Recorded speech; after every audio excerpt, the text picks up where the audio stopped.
ভক্তগণ, হরিনাম কেন করবেন আপনি? আমরা কেন হরিনাম করি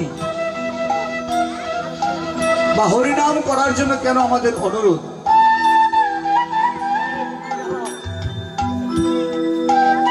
কেন হরিনাম করার জন্য আমাদের অনুরোধ? আজকে হরিনাম করার জন্য কেন আমাদের যুদ্ধ? কেন বলি সকলকে আপনারা হরিনাম করুন? আপনি হরিনাম করলে আমাদের কোনো লাভ নেই। আমাদের লাভ আছে? কি বলেন ভক্তগণ? আপনারা হরিনাম করলে কি আমাদের লাভ আছে? আমাদের লাভ নেই। আমরা আপনাদের কেন বলছি, হয়তো বলতে গিয়ে অনেকে খারাপ পাচ্ছেন।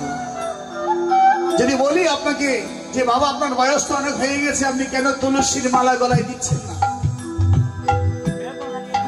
আপনি হয়তো এটাকে অন্যভাবে চিন্তা করছেন। বলছেন যে আপনারা বৈষ্ণব তো তাই শুধু ওইটাকে নিয়ে পড়ে আছেন। আমরা তো এটা নয়। আমরা কে বলছে আমি কালী মন্ত্রী, আমি দুর্গা মন্ত্রী, আমি শিব মন্ত্রী? শুনুন, এই জগতে কালী মন্ত্রী, দুর্গা মন্ত্রী, কৃষ্ণ মন্ত্রী কেউ নেই। কিন্তু আমরা সকলেই কিন্তু আমরা কৃষ্ণ মন্ত্রে দীক্ষিত, সকলে। এটা আপনাকে স্বীকার করতে হবে। এই জগতে আমরা সকলে কৃষ্ণ মন্ত্রে, হরি মন্ত্রে দীক্ষিত।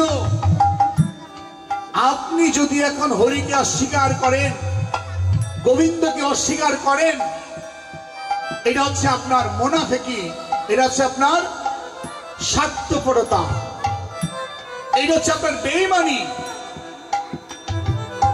বলে কি করে আমরা কৃষ্ণ মন্ত্র নিলাম? আমি তো কৃষ্ণ মন্ত্রী নয়, আমি তো শিব মন্ত্রী, আমি তো দুর্গা মন্ত্রী। আমি বলছি না, আমরা সকলেই কৃষ্ণ মন্ত্রী।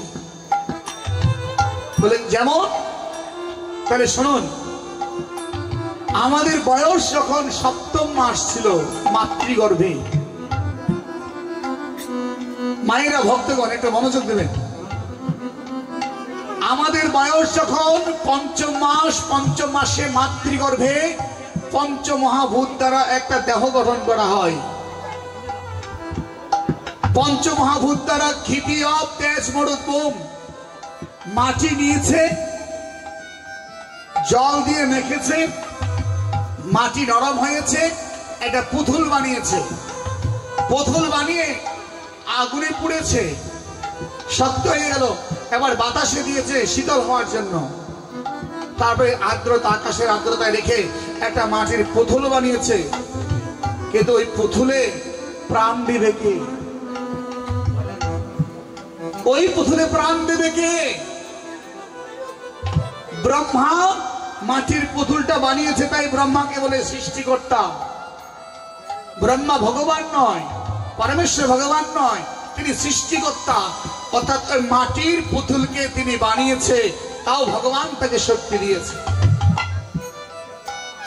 মনে রাখবেন, সনাতন ধর্মে 100 জন ভগবান নেই, 33 কোটি ভগবান নেই।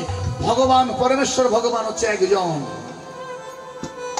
33 কোটি দেবতা রয়েছে, অষ্টবসু, একাদশ রুদ্র, দ্বাদশ আদিত্য, 3 অশ্বিনী কুমার, এরা 33 কোটি দেবতা আছে, কিন্তু ভগবান হচ্ছে আমাদের একজন। কেউ বলে আমাদেরকে 500 মূর্তি, কেউ বলে তোমাদের তো হাজার হাজার ভগবান, তাকে আপনি বলতে পারবেন না। আমাদের হাজার হাজার ভগবান নয়, আমাদের ভগবান হচ্ছে একজন। ভগবান হচ্ছে আমাদের একজন। তাই যখন ব্রহ্মা মাটির পুতুলটা বানিয়েছে, সেই পুতুলকে প্রাণ দেবে কে?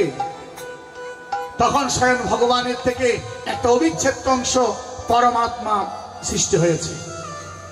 আত্মা, পরমাত্মা সৃষ্টি হয়েছে। পরমাত্মা ইলেকট্রিসিটি, যেমন একটা মোবাইলের কেসিং তৈরি করেছে, ইলেকট্রিসিটি না প্রবেশ না করলে সেই মোবাইল কখনো চালু হবে না।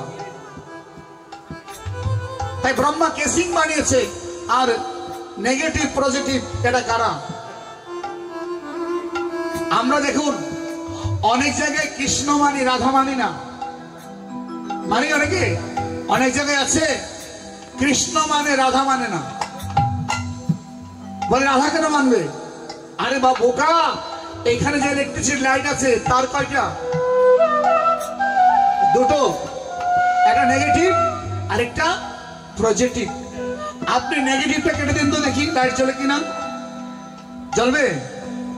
নেগেটিভ লাইন কেটে দিয়ে শুধু পজিটিভটা নিয়ে যান আপনার বাড়িতে, শত চেষ্টা করলেও আপনার ভাল্ব জ্বলবে না।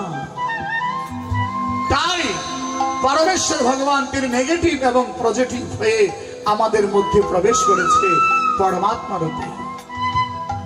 যখন আমাদের দেহে প্রবেশ করেছে তখন পঞ্চম মাসের পরে যেদিন সপ্তম মাস, সেদিন এই দেহটা নড়তে শুরু করেছে, নড়ানড়ি শুরু হয়েছে।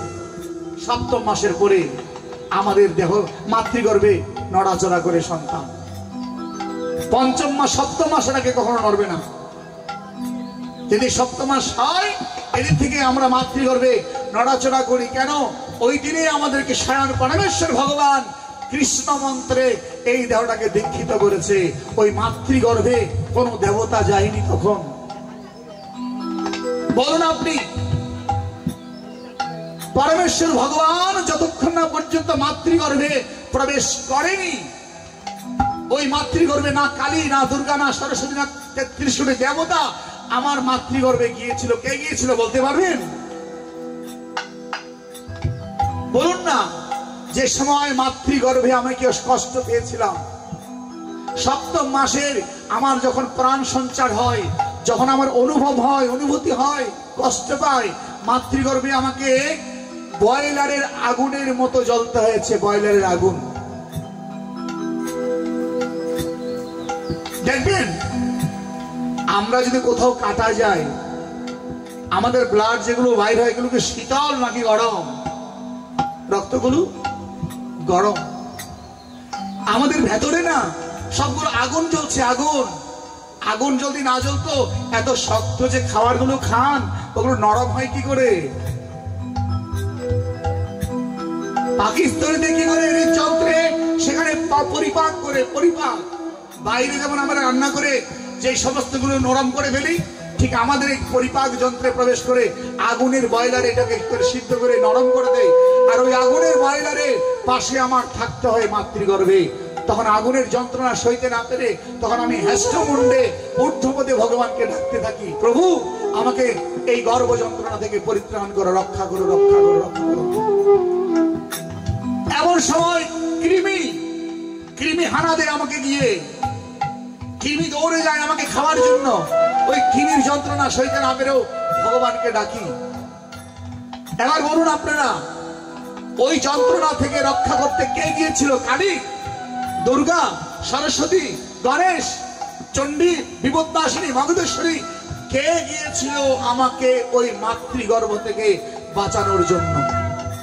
বলুন কে গিয়েছিল? তখন স্বয়ং ভগবান নিজেই গর্ভদোষায়ী নারায়ণ হয়ে মাতৃগর্ভে প্রবেশ করেছিল আমার। আর সেখানে গিয়ে আমাকে দর্শন দিয়েছিল যে তুই আমাকে ভজন কর। তখন ভগবান করলো কি, আমার শরীরের উপর একটা পাতলা আবরণ, দেখবেন সন্তান ভূমিষ্ঠ হওয়ার আগে একটা পাতলা আবরণ ছিঁড়ে গিয়ে জল এসে যায়। কোত্থেকে? সেই পাতলা আবরণ করে তার মাঝে শীতল জল দিয়ে, জলের মাঝে আমাকে প্রভু বাঁচিয়ে রেখেছিল 10 মাস 10 দিন। আর আমরা সেখানে ভগবানকে ডেকেছিলাম হাত জোর করে। আর তখনই বলেছিলাম, ভগবানের চরণ ছুঁয়ে কথা দিয়েছিলাম, গোবিন্দ আমি পৃথিবীতে গিয়েও যেন আমি তোমাকে ডাকতে পারি প্রভু। এই প্রভু তোমাকে যেন ডাকতে পারি। আর আমরা বেঈমানি করি ভগবানের সঙ্গে। এই পৃথিবীতে যখন জন্মগ্রহণ করি, পৃথিবীতে যখন এসেছি, আর তখন আমরা কি হই? সেই ভগবানের কথা ভুলে গিয়ে, সেই গোবিন্দের কথা ভুলে গিয়ে আমরা বিভিন্ন জনকে ভগবান বলে মেনে ও তার কথা ভুলে যাইব। তাকে আর ডাকি না, তাকে আর ডাকি না। তাই জন্য বলছে, একবার যদি সময় থাকতে তাকে ডাকো, তাকে ডাকো। হরি বলো রাধে কৃষ্ণ, বলো রাধে ভাই